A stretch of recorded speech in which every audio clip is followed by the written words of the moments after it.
Hello, I will now read for you a few poems from my latest book. It hasn't been published yet, the book, by the way. It's a very short little book. It's called The Day of the Zebra, not the Day of the Jackal. Roman holiday. In Rome I sat on the Spanish steps, a hot day in August 1961. In front of me a fountain, Fontana di Trevi. Its water was cool and inviting, and I idly wondered if old Bernini, the great artist, had had a hand in designing this one too. I didn't really want to sit there, but one is supposed to when in Rome, beside the Pope had gone on holiday. It would have been better to find a cool bar and drink a cold beer. Come to think of it, beer wasn't as cold back then as it is now, and ice in one's drink was still a novelty. I must have fallen asleep.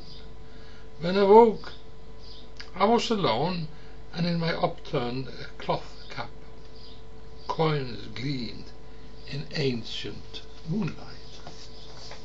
So that was that. Nice holiday. And here's another poem. It's about elderliness, I suppose.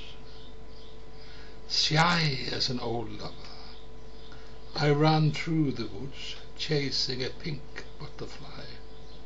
Caught it with my net, but fell down a deep hole, dug there for no other purpose at all.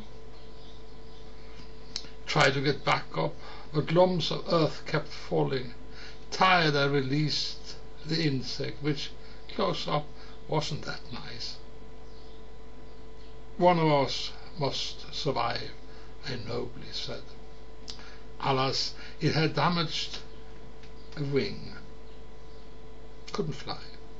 Just sat there on the lump of dirt.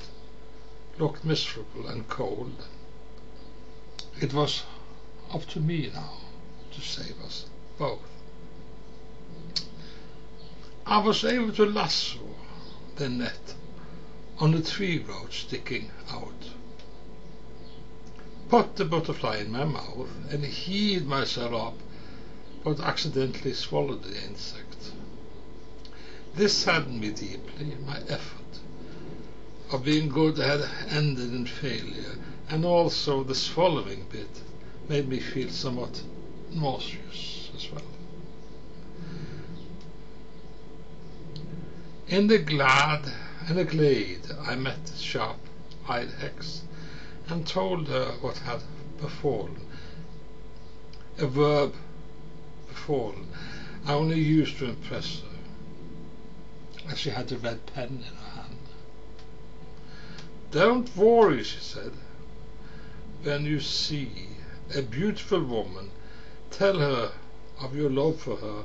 The butterfly will fly out from your mouth, from your lips, to her tender heart. When I see the woman in the post office, I'll go all tongue-tied and shy. She is so young, and if I speak, the butterfly will fly, and she will be horrified.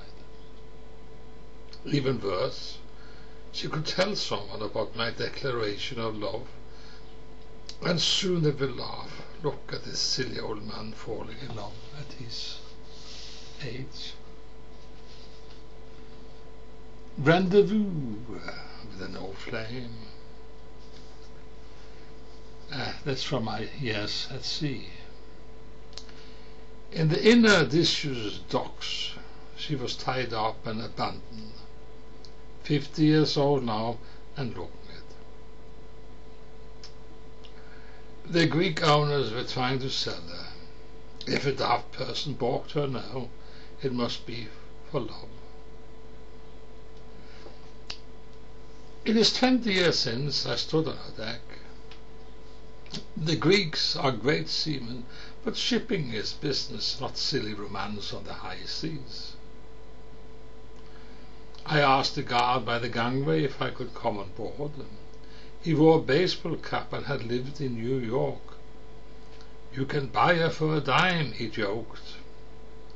On the bridge I stood. Thought I could feel her valiant heart vibrating through my feet.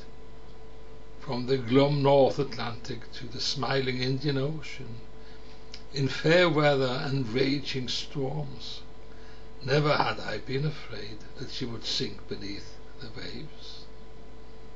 Buy her for a dime, sentimental fool I am. She's a rusty old bucket now, and not worth a penny for my thought. Settling of scores. A tap on my shoulder, an elderly woman asked, "Aren't you?" and so on. With my laser eyes I peeled off makeup and old skin and saw a much younger face. Yes, I knew that woman. And I also remembered her hard eyes when she left me, and I begged her to stay. She invited me for a bit to eat. I declined, said perhaps some other time. And anyway, knowing her of old, I would have ended up paying. She was a widow now, like I should care. Gave me her late husband's card with phone number and email address. "Ring me," she said. I walked away, another what if gone. I ought to thank someone. Magnanimous I'm not. Revenge tastes good at my age, or any age.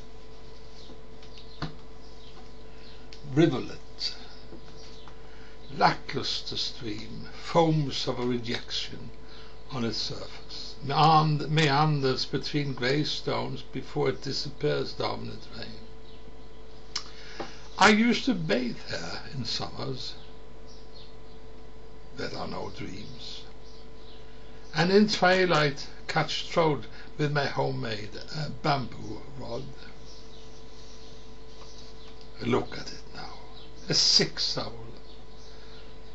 And there's no one around who remembers its glory. This smelly old brook that ought to be removed. A lone mother, I sat in the doorway of my car reading a newspaper, when another car parked beside mine and a woman got out. She was tall, blonde, and superb in her female arrogance. A look from her and I would be something slimy that lives under stems. I continued to read. It was a literary magazine about Spinoza and other world thinkers. When she came back carrying a baby in her motherly arms and wearing a smile of blessed love, I waved to the baby and said to the mother, "You're lucky having such a lovely child." Not an intellectually challenging remark, worthy of being repeated in worthy magazines. Yet the mother smiled and mouthed, "Thank you." Coming home and opening the front door, I was greeted by my little dog. Lucky me, I thought. Who gets to have a dog?